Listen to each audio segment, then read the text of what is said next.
Hello everyone, आप सभी का बहुत बहुत स्वागत है इस मेरे प्यारे यूट्यूब चैनल पर। तो आई एम वेरी सॉरी क्योंकि बहुत दिनों से मैं वीडियो अपलोड नहीं कर पाई थी यूट्यूब पर, तो आप सबसे क्षमा चाहती हूँ। तो अभी जैसे कि अभी नवरात्रि का त्यौहार चल रहा है, फेस्टिवल। तो आप सबको नवरात्रि की बहुत बहुत शुभकामनाएं, बहुत बहुत बधाइयाँ। और रामनवमी का पावन पर्व है, इसकी भी आप सभी को बहुत बहुत बधाई एवं शुभकामनाएं।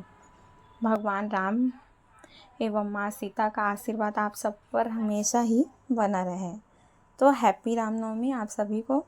तो आज इस भक्ति भाव के अभी सीज़न में मैं चाहती हूँ कि हम लोग थोड़ी भक्ति कर लें और एक श्लोक माता रानी का, जैसे कि अभी नवरात्रि चल रहा है, तो हम लोग समझ ले, उसका अर्थ जान ले कि हम वो श्लोक को पढ़ते हैं, अपने लाइफ में यूज़ करते हैं, पूजा पाठ में हम हमेशा उसका जो है गान करते हैं। लेकिन उसका अर्थ क्या होता है हमें समझना चाहिए कि उसका अर्थ क्या होता है, उसमें उस श्लोक में बताया क्या गया है। तो चलिए आइए ऐसे ही आज हम एक श्लोक देखते हैं और समझते हैं कि उसमें क्या क्या अर्थ जो है बताया गया है, और जिसका गान हम लोग करते हैं ये हमें पता होना आवश्यक है बहुत ही। तो आइए, आप सभी का स्वागत है। तो लेट्स स्टार्ट।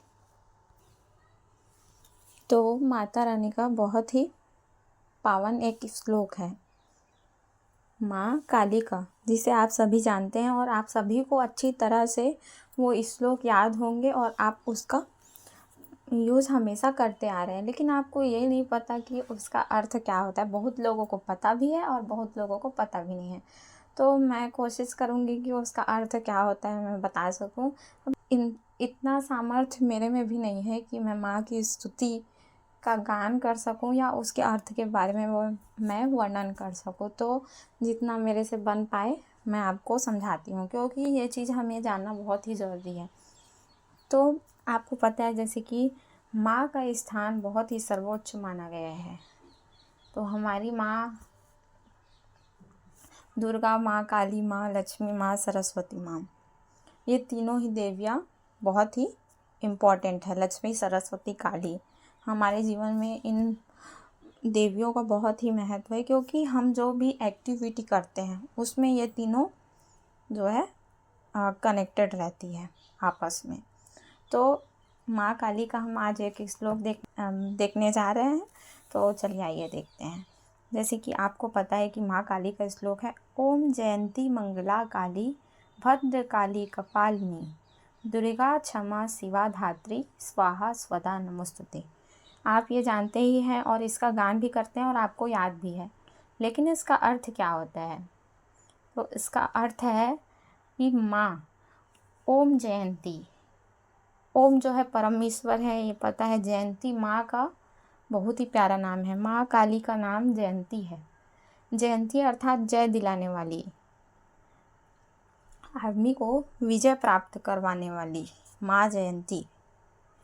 मंगला, मंगला अर्थात शुभ करने वाली, विपत्तियों को हरकर वे शुभ कार्य करती हैं, सबका कल्याण करती हैं।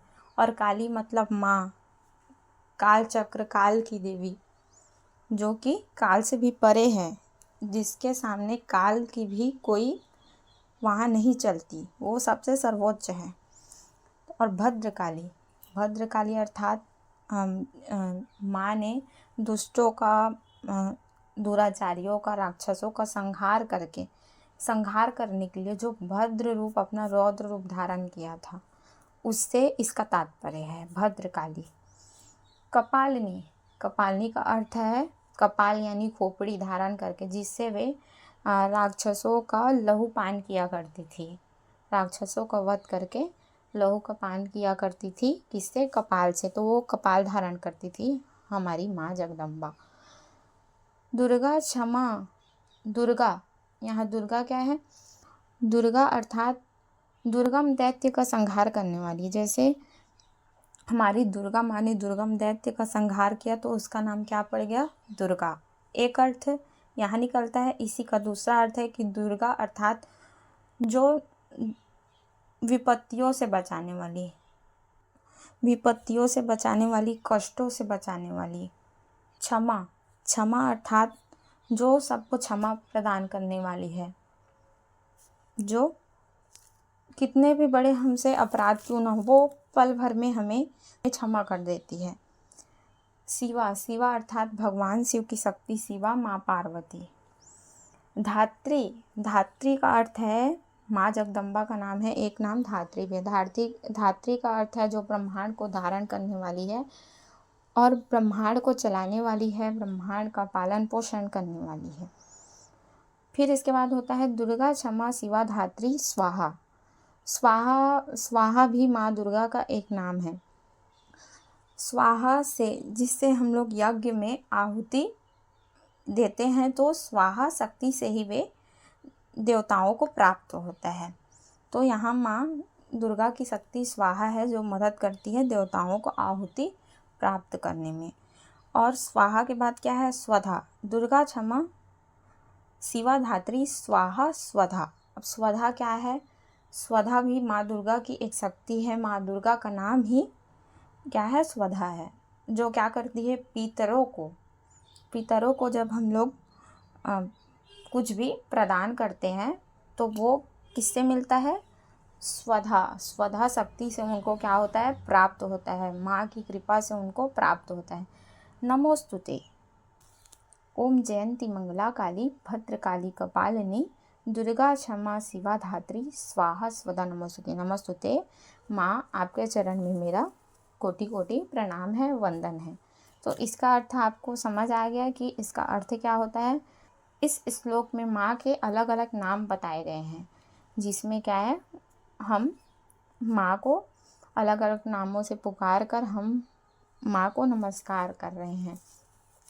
तो माँ काली को जैसे कि आप जानते हैं वो बहुत ही करुणा की देवी है। दया का भाव जो है उनमें भरा हुआ है और वो पल भर में सैकड़ों हजारों अपराध को हमारा वो क्षमा करने का सामर्थ्यता रखती है। पल भर में हमारे कई अपराधों को वो क्षमा कर देती है। बस हमें ज़रूरत है उनके शरण में जाने का। तो माँ ऐसी हमारी जगदम्बा माँ के चरण में हमारा कोटि कोटि प्रणाम है। तो आपको आई होप ये समझ आया होगा, क्योंकि इतना सामर्थ्य मेरे में भी नहीं है कि मैं माँ के इस श्लोक का अर्थ आपको समझा सकूं, लेकिन जहाँ तक मुझे पता था मैंने आपको बताया। तो कोई त्रुटि हो तो मैं क्षमा चाहती हूँ। और हम चाहे हम पढ़ाई तो हमारे जीवन में बहुत ही महत्व रखता है, तो पढ़ने के साथ साथ हमें भक्ति भाव में भी अपना मन लगाना चाहिए, जिससे क्या होता है, हमारा मन जो है बहुत ही अच्छा रहता है। अगर स्टूडेंट चाहते हैं, विद्यार्थी चाहते हैं कि वो जो कुछ भी चीज़ मेमोराइज़ करे, जो कुछ भी पढ़े वो उन्हें अच्छे से याद हो, तो इसके लिए वे माँ सरस्वती का आराधना करें, क्योंकि माँ सरस्वती जिस पर प्रसन्न रहती हैं उनका ज्ञान में वृद्धि अपने आप होने लगता है। उनका मन अपने आप ही पढ़ाई की ओर अग्रसर होने लगता है। तो आप माँ सरस्वती का आराधना कर सकते हैं। साथ ही आपको मेहनत भी बहुत ज़रूरी है। आप अच्छे से अच्छा मेहनत करें जिससे आप सफलता प्राप्त करें। जहाँ माँ सरस्वती होती है वहाँ लक्ष्मी और काली अपने आप दौड़े चले आते हैं। माँ सरस्वती जिसके पास है वहाँ लक्ष्मी और काली अपने आप ही आ जाते हैं। इसलिए मैं कहूँगी कि आप माँ सरस्वती की आराधना करें अगर आप विद्यार्थी हैं तो मैं इतना बताना चाहूँगी आपको। अगर आपको मेरा वीडियो पसंद आए तो लाइक करें, सब्सक्राइब करें और आपका बहुत ही बहुत धन्यवाद है। तो अगर आपको ये वीडियो अच्छा लग रहा हो, अगर आपको ऐसा कोई वीडियो चाहिए तो भी कमेंट्स कर सकते हैं। और जो मैं इंग्लिश का वीडियो बनाती थी वो भी मैं आगे लेकर आऊँगी, आगे वीडियो लेकर आऊँगी। तो ओके, तो थोड़ा सा अभी हम लोग जो भक्ति भाव का सीज़न था तो थोड़ा हम लोग माँ का भी भक्ति भाव कर लिए। पढ़ाई का भी वीडियो मैं आगे लेकर आऊँगी। तो धन्यवाद आपका बहुत बहुत। मिलते हैं नेक्स्ट वीडियो में।